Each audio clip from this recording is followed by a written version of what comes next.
গল্পটা এমন এক ফিশারম্যানকে ঘিরে যার ফিশিং নেটে একদিন হঠাৎ করে একটি রহস্যময় মেয়ে আটকে যায়। মেয়েটার নিজের সম্পর্কে কিছুই মনে থাকে না, আর সেখান থেকে ফিশারম্যানের মনে হতে শুরু করে মেয়েটা বুঝি সত্যিই কোনো জলপরী। কিন্তু আসল বদলটা শুরু হয় তখন যখন সে মেয়েটার প্রেমে পড়ে যায়, কারণ এই ভালোবাসার পর থেকে তার জীবনে একের পর এক অদ্ভুত আর রহস্যময় ঘটনা ঘটতে থাকে। আজকের গল্পে আমরা ঠিক সেটাই দেখব। গল্পের একদম শুরুতে আমরা সমুদ্রের মাঝে একটি বোট দেখতে পাই। সেখানে জ্যাক নামের এক ফিশারম্যান প্রতিদিনের মতো মাছ ধরছিল। কিছুক্ষণ পর সে যখন ফিশিং নেটটা টেনে তোলে, তখন দেখে মাছের সঙ্গে একটি মেয়েও সেই জালে আটকে আছে। এটা দেখে জ্যাক একদম হতবাক হয়ে যায়। সে দেরি না করে দ্রুত মেয়েটাকে জাল থেকে বের করে আনে এবং সিপিআর দিয়ে কোনোভাবে তার জ্ঞান ফেরায়। পুরো ঘটনাটা দেখে জ্যাক খুবই ভয় পেয়ে গিয়েছিল, কারণ হঠাৎ করে মাছ ধরার জালে একটি মেয়ের আটকে যাওয়া সত্যিই ভয়ের ব্যাপার। এইদিকে মেয়েটাও খুব ভীত ছিল এবং তার অবস্থা তখনও ভালো ছিল না। তাই জ্যাক তাকে কোলে করে বোটের ভেতরে নিয়ে আসে এবং তার গায়ে একটি চাদর জড়িয়ে দেয়। এরপর সে তাকে হাসপাতালে নেওয়ার জন্য ফোন করতে যাচ্ছিল, কিন্তু মেয়েটার সঙ্গে সঙ্গে মানা করে দেয়। সে বলে, আমাকে কোথাও যেতে হবে না, আমি ঠিক আছি। তারপর জ্যাক তার নাম জিজ্ঞেস করে, কিন্তু মেয়েটা নিজের নামটাও বলতে পারে না। এটা দেখে জ্যাকের মনে হয় পানিতে ডুবে থাকার কারণেই হয়তো তার স্মৃতি হারিয়ে গেছে। এরপর জ্যাক মেয়েটাকে নিজের মায়ের বাড়িতে নিয়ে আসে। আসলে কয়েক বছর আগেই তার মা মারা গেছেন, তাই জ্যাক ভাবে এই বাড়িতে মেয়েটা অন্তত নিরাপদে থাকতে পারবে। সেখানে এনে সে তাকে আরেকটি চাদর দেয় এবং খাওয়ার জন্য নিজের লাঞ্চটাও দিয়ে দেয়। কিন্তু জ্যাক তখন অনেক দেরি করে ফেলেছিল, কারণ সেদিন তাকে তার মেয়েকে নিয়ে ডাক্তারের কাছে যাওয়ার কথা ছিল।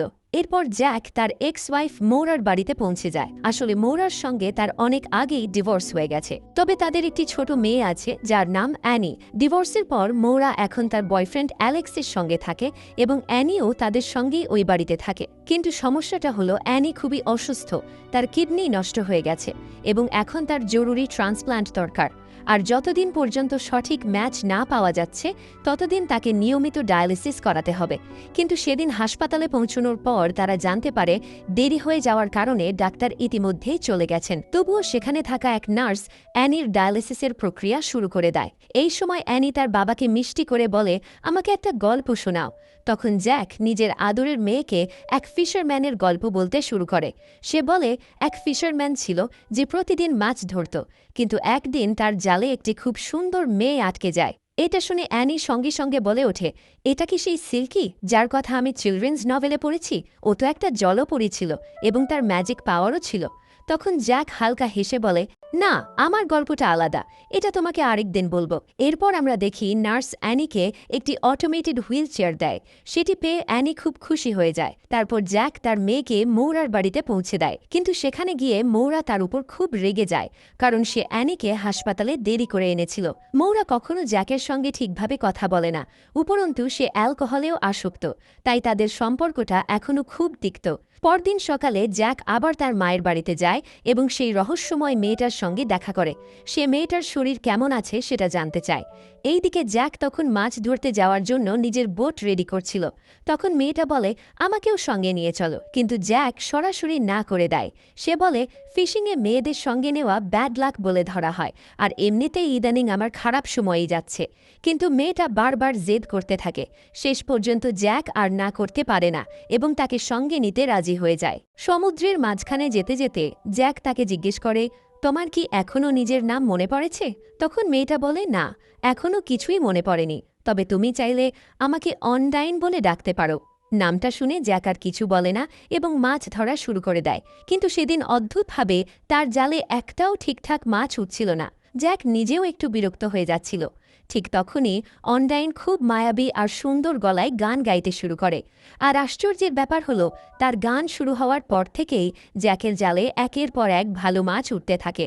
এটা দেখে জ্যাক অবাকও হয়, আবার ভীষণ খুশিও হয়ে যায়। এইদিকে অনডাইনও তার কাজে হাত লাগায়, আর এভাবেই দুজনে মিলে সেদিন অনেক মাছ ধরে ফেলে। এরপর তারা দুজন ফিরে ফিরে আসে। জ্যাক তখন মাছগুলো নিয়ে মার্কেটে যাওয়ার জন্য তৈরি হচ্ছিল। যাওয়ার আগে সে অনলাইনকে বলে, তুমি চাইলে প্রতিদিন আমার সঙ্গে যেতে পারো, মাছ বিক্রি করে যে লাভ হবে সেখান থেকে তোমাকেও কিছু টাকা দেব। তারপর সে অনলাইনকে মার্কেটেও যেতে বলে, কিন্তু অনলাইন শান্ত গলায় জানায় তার লোকজনের সঙ্গে মেশা পছন্দ নয়। তখন জ্যাক একটু মজা করে বলে, কিন্তু তুমি তো আমার সঙ্গে ঠিকই দেখা করো। উত্তরে অনলাইন বলে, আমার শুধু তোমার সঙ্গেই দেখা করতে ভালো লাগে। এই কথা বলেই সে সেখান থেকে চলে যায়। এরপর জ্যাক মার্কেটে গিয়ে সব মাছ বিক্রি করে ফেলে। তারপর একটি দোকানে গিয়ে অনলাইনের জন্য একটি ড্রেস কিনে নেয়। একই সময় সে স্কুলে গিয়ে তার মেয়ে অ্যানির সঙ্গেও দেখা করে। অ্যানি তার হুইল চেয়ারে এগোচ্ছিল আর জ্যাক পাশ দিয়ে গাড়ি চালিয়ে যাচ্ছিল। এমন সময় অ্যানি আবার সেই গল্পটা শোনার জন্য জিদ ধরে। তখন জ্যাক গল্পটা এগিয়ে নিয়ে বলে, ওই মেয়েটা এখন ফিশারম্যানের সঙ্গে থাকতে শুরু করেছে আর সে গান গেয়ে আলাদা আলাদা মাছকে নিজের কাছে ডাকতে পারে। এটা শুনে অ্যানি বলে, আমার গল্পের সিল্কিও তো পানির নিচে নিজের সঙ্গীদের সঙ্গে গান গেয়ে কথা বলতো। এভাবেই কথা বলতে বলতে তারা অ্যানির বাড়ির কাছাকাছি পৌঁছে যায় আর অ্যানিকে নামিয়ে দিয়ে জ্যাক নিজের বাড়ির দিকে রওনা হয়। বাড়িতে ফিরে জ্যাক অনলাইনকে সেই নতুন ড্রেসটা দেয়। ড্রেসটা পেয়ে অনলাইন সত্যি খুব খুশি হয়ে যায় আর খুশিতে সে জ্যাকের গালে হালকা করে একটি কিসও করে। এতে জ্যাক একটু অবাক হলেও ভেতরে ভেতরে অনেকটা নরম হয়ে যায়। এরপর সে অনলাইনকে জিজ্ঞেস করে, তুমি এখানে আর কতদিন থাকবে? তখন অনলাইন উল্টো জ্যাককেই প্রশ্ন করে, আমি এখানে কতদিন থাকতে পারি? জ্যাক একদম সোজা ভাষায় বলে, যদি আমাকে জিজ্ঞেস করো তাহলে আমি চাইলে তোমাকে সবসময় এখানেই থাকতে দিতে পারি। এই কথা বলার পর থেকেই বোঝা যায় জ্যাক শুনে মেয়েটার জন্য চিন্তা করছে না, সে ধীরে ধীরে তাকে নিজের জীবনের অংশ হিসেবেও ভাবতে শুরু করেছে।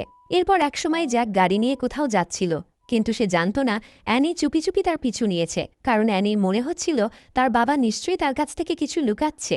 এইদিকে জ্যাক আবার সেই চার্চে যায় যেখানে সে মাঝে মধ্যে ফাদারের কাছে নিজের মনের কথা কনফেস করত। কিন্তু আজকের কনফেশনটা ছিল একদম অন্যরকম। সে ফাদারকে অনলাইনের ব্যাপারে সব খুলে বলে, কিভাবে মেয়েটা তার জালে ধরা পড়েছিল, কিভাবে তার কিছুই মনে নেই, এমনকি নিজের নামটাও ঠিকমতো বলতে পারে না। তারপর জ্যাক দ্বিধায় ভরা গলায় জিজ্ঞেস করে, এমন কি হতে পারে যে মেয়েটা আসলে কোনো জলপরি? ফাদার তার কথা শুনে বলেন, আমার কাছে এর পরিষ্কার কোনো উত্তর নেই, তবে তোমার কথাগুলো খুব অদ্ভুত শোনাচ্ছে, তাই আমার পরামর্শ হবে তুমি সাবধানে থাকবে, আর এরপর যাই ঘটুক এসে আমাকে জানাবে। পরের দিন অনলাইন যখন গোসল করছিল ঠিক তখনই অ্যানি সেখানে পৌঁছে যায় এবং তাকে দেখে ফেলে, আর তখনই অ্যানির সন্দেহ একদম নিশ্চিত হয়ে যায়। সে বুঝে যায় তার বাবা আসলেই এই মেয়েটার কথাই তার কাছ থেকে লুকাচ্ছিল। অ্যানি মনে মনে ধরে নেয় এই মেয়েটাই সেই সেলকি যার কথা সে তার চিলড্রেন্স নভেলে পড়েছিল। তারপর সে অনলাইনকে বলে, তুমি কি সেই মেয়েটা যার কথা আমার ড্যাড জ্যাক বলছিল? তোমার সেই সিল্কোট কোথায় যেটা কবর দিয়ে রাখলে তুমি 7 বছর মাটির ওপরে থাকতে পারো? আমি জানি তোমার ম্যাজিক পাওয়ারও আছে, তুমি কি আমার অসুখটা ভালো করে দিতে পারবে? অ্যানির এই নিষ্পাপ আর মিষ্টি কথাগুলো শুনে অনলাইন তার দিকে এগিয়ে আসে। মেয়েটার সরলতা তার খুব ভালো লাগে। সে বুঝে যায় অ্যানি তাকে সত্যিই জলপুরি ভাবছে। অ্যানি একের পর এক অনেক প্রশ্ন করতে থাকে, কিন্তু অনলাইন কিছুই অস্বীকার করে না, বরং চুপচাপ এমনভাবেই আচরণ করে যেন সে সত্যিই অ্যানির গল্পের সেই রহস্যময় সেলকি। এরপর অনলাইন হালকা হেসে এনিকে বলে, আজ থেকে আমরা বন্ধু। এটা শুনে এনি খুব খুশি হয়ে যায়। তারপর সে সেখান থেকে চলে যেতে থাকে, কিন্তু যাওয়ার আগে অনলাইন তাকে বলে, আমরা আবার কোনো একদিন দেখা করব এবং অনেক কথা বলবো। এই ছোট্ট কথাতেই দুজনের মধ্যে এক মায়াময় বন্ধন তৈরি হয়ে যায়। এর কিছু পর আমরা আবার অনলাইনকে দেখি, সেখানে জ্যাক এসে তাকে বলে, আমি মাছ ধরতে যাচ্ছি, তুমি কি আমার সঙ্গে যাবে? অনলাইন রাজি হয়ে যায় ঠিকই, তবে সে একটি শর্ত দেয়। সে বলে, সেখানে তোমাকে ছাড়া আর কেউ থাকা যাবে না। জ্যাকও তাকে আশ্বস্ত করে বলে, হ্যাঁ ঠিক তাই হবে। তারপর তারা দুজন আবার সমুদ্রের দিকে রওনা হয়। সমুদ্রের মাঝে পৌঁছে জ্যাক ধীরে ধীরে অনলাইনের দিকে আরও বেশি টান অনুভব করতে থাকে, কারণ অনলাইন শুধু রহস্যময়ই নয়, সে অসম্ভব সুন্দরও। এইদিকে কিছুক্ষণের মধ্যেই অনলাইন আবার গান গাইতে শুরু করে, আর আগের মতো এবারও তার সেই মায়াবী গানের টানে জ্যাকের জালে প্রচুর মাছ উঠতে থাকে। জ্যাক বুঝতে পারছিল এই মেয়েটার মধ্যে সত্যিই কিছু একটা অদ্ভুত আছে, কিন্তু ঠিক তখনই তাদের বোটের পাশ দিয়ে গার্ডদের একটি বোট চলে যায়। সেটা দেখেই অনলাইন দ্রুত লুকিয়ে পড়ে। কিছুক্ষণের মধ্যেই 2 জন অফিসার তাদের বোটে উঠে তল্লাশি শুরু করে, আর তল্লাশি করতে করতেই তারা অনলাইনকে খুঁজে পায়। তখন তারা জ্যাককে জিজ্ঞেস করে, তুমি এই মেয়েটাকে এখানে লুকিয়ে রেখেছ কেন? জ্যাক শান্তভাবে বলে, আমার জানা মতে নিজের সঙ্গে কোনো মেয়েকে রাখা বেআইনি না। এরপর অফিসাররা অনলাইনের দিকেও তাকিয়ে জানতে চায় সে কি নিজের ইচ্ছায় এখানে এসেছে। তখন অনলাইন পরিষ্কারভাবে বলে, হ্যাঁ আমি আমার ইচ্ছেতেই এখানে এসেছি। এটা শোনার পর অফিসাররা আর কিছু না বলে সেখান থেকে চলে যায়। তবে তাদের চলে যাওয়ার পর একটা ব্যাপার পরিষ্কার হয়ে যায়, এখন আর অনলাইনে লুকিয়ে থাকার কোনো মানে নেই, কারণ তার কথা ধীরে ধীরে সবার কাছেই পৌঁছে যাবে। এরপর জ্যাক আর অনডাইন মার্কেটে গিয়ে মাছ বিক্রি করে। কিছুক্ষণ পর সেখানে এনিও এসে যায়। তারপর তিনজন মিলে কাপড় কেনার জন্য একটি দোকানে যায়, কিন্তু সেখানেও এনি শুধু সেলকিদের নিয়েই কথা বলতে থাকে। তারা কোথায় থাকে, কেমন থাকে, কিভাবে জাদু করে, এসব নিয়েই তার আগ্রহ। সে এখনও অনডাইনকে নিজের গল্পের সেই সেলকি মনে করছে। এইদিকে অনডাইন যখন একটি ড্রেস পরে বেরিয়ে আসে তখন তাকে ভীষণ সুন্দর লাগছিল। জ্যাকও কিছুক্ষণ তার দিকে তাকিয়ে থাকে, কিন্তু ঠিক এই সময় আমরা এক অচেনা লোককে দেখতে পাই। সে যেন কাউকে খুঁজতে খুঁজতে এখানে এসেছে। লোকটা কে আর সে কাকে খুঁজছে সেটা এখনও পরিষ্কার না, তবে এতটুকু বোঝা যায় গল্পে খুব শীঘ্রই নতুন একটা টুইস্ট আসতে চলেছে। এরপর অ্যানি অনডাইনের দিকে তাকিয়ে বলে, আমিও তোমার মতো সাঁতার কাটতে শিখতে চাই। তখন অনডাইন তাকে নিয়ে পানিতে নামে এবং ধীরে ধীরে সাঁতার শেখাতে শুরু করে। ঠিক সেই সময় পানির নিচে সে একটি ব্যাগ খুঁজে পায়। এই ব্যাগটাই সে অনেক দিন ধরে খুঁজছিল। ব্যাগটা বাইরে তোলার পর অ্যানি কৌতূহল নিয়ে জিজ্ঞেস করে, এটাই কি তোমার সেই সিল কোট? তখন অনডাইন তাকে হ্যাঁ বলে। এটা শুনেই অ্যানি খুব সিরিয়াস হয়ে যায় এবং বলে, তাহলে এটাকে তাড়াতাড়ি মাটির নিচে চাপা দিতে হবে, না হলে তুমি এখানে 7 বছর থাকতে পারবে না। এরপর তারা দুজনে মিলে নদীর ধারের এক জায়গায় ব্যাগটা পুঁতে রাখে। অ্যানি পুরো বিষয়টাকে একটা মজার খেলা হিসেবে দেখছিল, কিন্তু অনডাইন জানত এই জিনিসটার গুরুত্ব অনেক বেশি। তাই সে অ্যানিকে বলে, এটা আমাদের গোপন কথা, তুমি এটা কাউকে বলবে না। অ্যানিও রাজি হয়ে যায়। তবে ওই ব্যাগের ভেতরে আসলে কি ছিল যেটা অনডাইন এতদিন ধরে খুঁজছিল সেটা আমরা পরে জানতে পারব। এইদিকে অন্যদিকে জ্যাক মোরার কাছে অ্যানিকে নিতে চায়, কিন্তু সেখানে গিয়ে সে জানতে পারে অ্যানি তো অনেক আগেই সেখান থেকে বেরিয়ে গেছে। তখন মোরা তাকে তীর্যকভাবে জিজ্ঞেস করে, তোমার সেই ওয়াটার বেবি এখন কেমন আছে? এখান থেকেই বোঝা যায় অনডাইনের ব্যাপারে এখন মোরাও কিছু না কিছু জেনে গেছে। এর পরের দৃশ্যে আমরা অ্যানি, জ্যাক আর অনডাইনকে একটি বোটে দেখি। তারা সবাই একটি প্রতিযোগিতা দেখতে যাচ্ছিল। কিছুক্ষণ পর দৃশ্যটা সেই কম্পিটিশনের জায়গায় চলে আসে যেখানে পুরো টাউনের মানুষ ভিড় করেছিল। আর সেখানেই আবার আমরা সেই অচেনা লোকটাকেও দেখি যে শুরু থেকে কাউকে খুঁজছিল। এবার জানা যায় লোকটার নাম টম। আর সবচেয়ে বড় কথা হলো সে আসলে অনডাইনের স্বামী। সে এখানেই অনডাইনকে খুঁজতে এসেছে। এই থেকে প্রতিযোগিতা শুরু হয়ে যায়, আর ঠিক তখনই অ্যানি এমন কিছু করে বসে যা দেখে সবাই চমকে যায়। অনডাইনের আসল পরিচয় জানার জন্য সে হঠাৎ করে সমুদ্রে ঝাঁপ দেয়। তার মাথায় একটাই কথা ছিল, যদি অনডাইন সত্যিই সিল্কি হয় তাহলে সে নিশ্চয়ই তাকে বাঁচাতে আসবে। এটা দেখে অনডাইন এক মুহূর্ত দেরি না করে পানিতে ঝাঁপিয়ে পড়ে এবং কোনোভাবে অ্যানিকে বাঁচিয়ে ফেলে। কিন্তু ততক্ষণে অ্যানির শারীরিক অবস্থা খুব খারাপ হয়ে গিয়েছিল, তাই জ্যাক দ্রুত তাকে বাড়িতে নিয়ে আসে। সেখানে মৌরা কি হয়েছিল জানতে চাইলে জ্যাক বলে, এনি নাকি একটা হাঁস ধরতে গিয়ে পানিতে পড়ে গিয়েছিল। সে আসল ঘটনা লুকিয়ে যায়, কারণ অনডাইনকে গিয়ে আরও ঝামেলা হোক সেটা সে চাইছিল না। এরপর জ্যাক অনডাইনকে নিয়ে বাড়ি ফিরে আসে। সেখানে এসে সে ধীরে ধীরে নিজের অতীতের কথা বলতে শুরু করে। সে জানায় আগে সে খুব বেশি মদ খেত। একদিন নেশাগ্রস্ত অবস্থায় বাড়ি ফিরে সে দেখে এনি অচেতন হয়ে মেঝেতে পড়ে আছে, আর তার মা এতটাই নেশায় ডুবেছিল যে নিজের মেয়ের দিকেও খেয়াল ছিল না। তখন জ্যাক কোনোভাবে নিজের ছোট মেয়েকে হাসপাতালে নিয়ে যায় এবং তার জীবন বাঁচায়। সেই দিনের পর থেকেই সে মদ ছেড়ে দেয়। এরপর মৌরার সঙ্গে তার ডিভোর্স হয়ে যায়। কিন্তু এত কিছু হওয়ার পরও সে এনির কাস্টাডি পায়নি, কারণ সবার চোখে সে শুধু এক সাধারণ ফিশারম্যান। জ্যাকের এই কষ্টের কথা শুনে অনডাইনের খুব খারাপ লাগে। সে বুঝতে পারে জ্যাক বাইরে থেকে যতটা শক্ত দেখায় ভেতরে ভেতরে ততটাই ভাঙা। এই আবেগের মুহূর্তেই জ্যাক অনডাইনের কাছে এগিয়ে আসে এবং তাকে চুমু খায়। আর সেখান থেকেই দুজনের দূরত্ব প্রায় একেবারে মুছে যায়। তারা আগের চেয়ে অনেক বেশি কাছাকাছি চলে আসে। কিন্তু পরের দিন সন্ধ্যার পর যখন জ্যাক বাড়িতে ছিল না, তখন অনডাইনের স্বামী টম তাকে খুঁজতে খুঁজতে সেই বাড়ি পর্যন্ত পৌঁছে যায়। তবে অনডাইন আগে থেকেই তাকে দেখে ফেলে এবং দ্রুত এক জায়গায় লুকিয়ে পড়ে। ফলে টম তাকে খুঁজে পেলেও সামনে পায় না। কিছুক্ষণ পর জ্যাক বাড়ি ফিরে অনডাইনকে খুঁজতে শুরু করে। অনেকক্ষণ খোঁজার পর সে তাকে অন্ধকারে একা বসে থাকতে দেখে। তখন জ্যাক জিজ্ঞেস করে, তুমি এখানে এভাবে বসে আছো কেন? অনডাইন তাকে বলে, আমার স্বামী আমাকে খুঁজছে এবং সে খুব খারাপ মানুষ। এটা শুনে জ্যাক একটু অবাক হয়ে বলে, আচ্ছা, তোমার তাহলে স্বামীও আছে? কিন্তু সে বিষয়টাকে পুরোপুরি সিরিয়াসভাবে নেয় না। তার মনে হচ্ছিল হয়তো অনডাইনের স্মৃতি ধীরে ধীরে ফিরে আসছে এবং সে এলোমেলো কিছু কথা বলছে। তাই সে হালকা গলায় অনডাইনকে জিজ্ঞেস করে, যদি তোমাকে একটা ইচ্ছা চাইতে বলা হয় তাহলে তুমি কি চাইবে? তখন অনডাইন একদম মন থেকে উত্তর দেয়, আমি চাইব এনির অসুখ ভালো হয়ে যাক এবং আমরা দুজন এভাবেই সবসময় একসঙ্গে থাকতে পারি। এইদিকে অন্যদিকে মৌরা আর তার বয়ফ্রেন্ড অ্যালেক্স নেশাগ্রস্ত অবস্থায় গাড়ি চালিয়ে ফিরছিল। তাদের সঙ্গে এনিও ছিল। আর ভয়ঙ্কর ব্যাপার হলো ঠিক সেই রাস্তাতেই উল্টো দিক থেকে টমও নিজের গাড়ি নিয়ে আসছিল।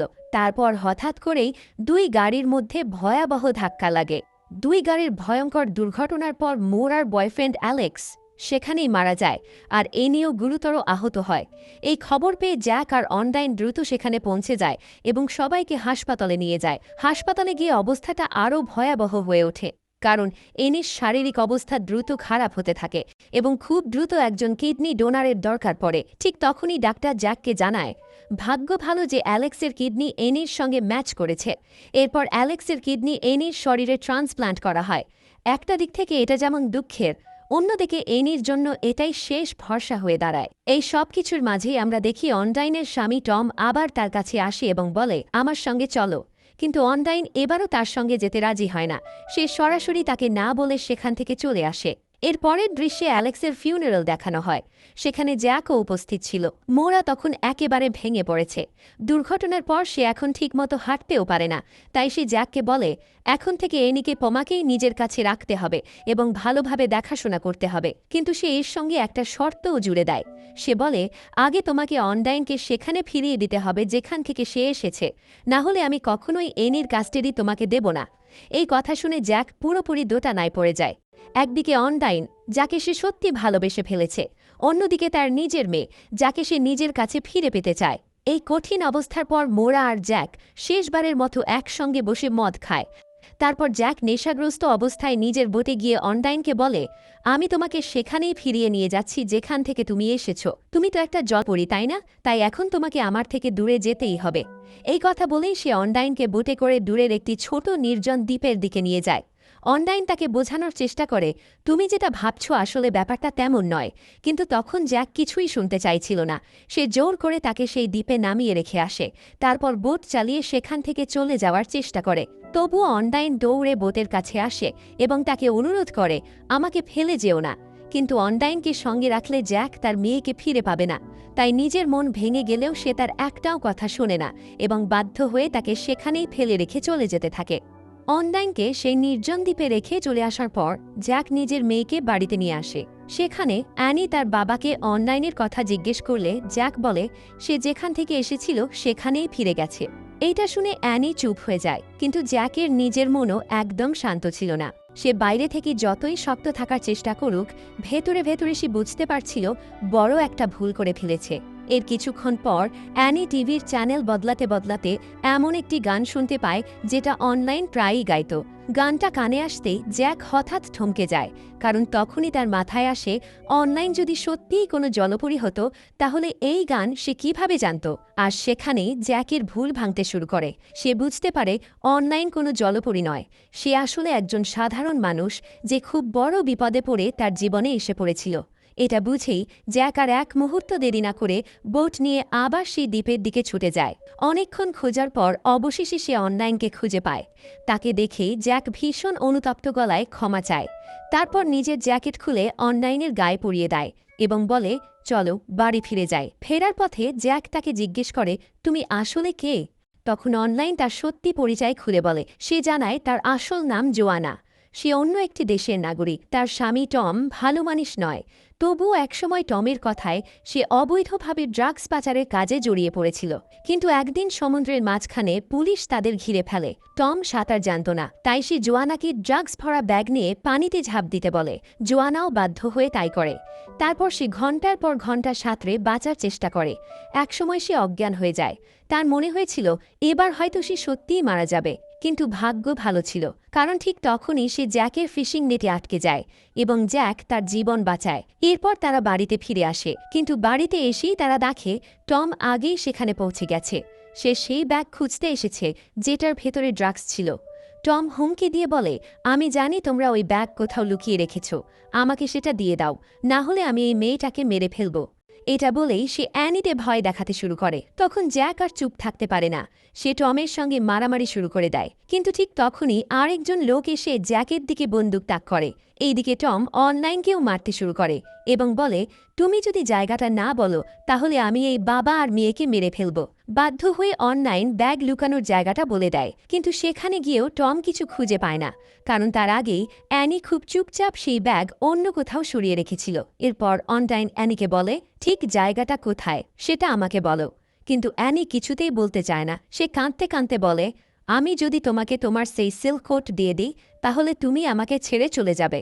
তখন অনলাইন খুব শান্তভাবে তাকে বোঝায়, আমি কোথাও যাচ্ছি না, আমি তোমাকে ছেড়ে যাব না। তখনই অ্যানি একটু ভরসা পায় এবং জানিয়ে দেয় সে ব্যাগটা একটা দড়ি দিয়ে বেঁধে সমুদ্রের নিচে লুকিয়ে রেখেছে। এটা জানার পর টম আর তার সঙ্গী দ্রুত সেই ব্যাগ তোলার জন্য পানির দিকে যায়। আর ঠিক এই সময় অনলাইন সুযোগটা কাজে লাগায়। সে হঠাৎ করে টম আর তার লোকটাকে পানিতে ধাক্কা দিয়ে ফেলে দেয়।